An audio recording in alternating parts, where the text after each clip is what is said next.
Fait aucun doute, le crime a été soigneusement planifié.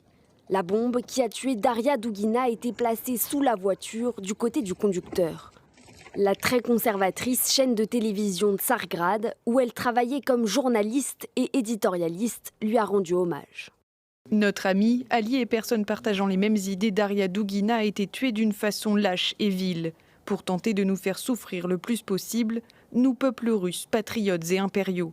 Malgré sa jeunesse, Daria Dugina était une véritable guerrière russe, souvenir éternel et lumineux.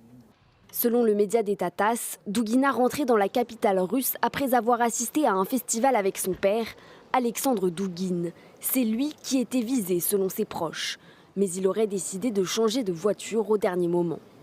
L'idéologue ultranationaliste a longtemps plaidé pour l'unification des territoires russophones. Il a popularisé des concepts comme la Nova Rossiya ou Nouvelle Russie pour justifier l'annexion de la Crimée en 2014. Sa fille et lui étaient de fervents défenseurs de la guerre en Ukraine et figuraient sur la liste des sanctions américaines. Le chef de la région séparatiste de Donetsk a accusé Kiev d'avoir orchestré l'explosion. Un scénario peu probable pour cet analyste. Je ne pense pas que l'Ukraine ait quoi que ce soit à y gagner.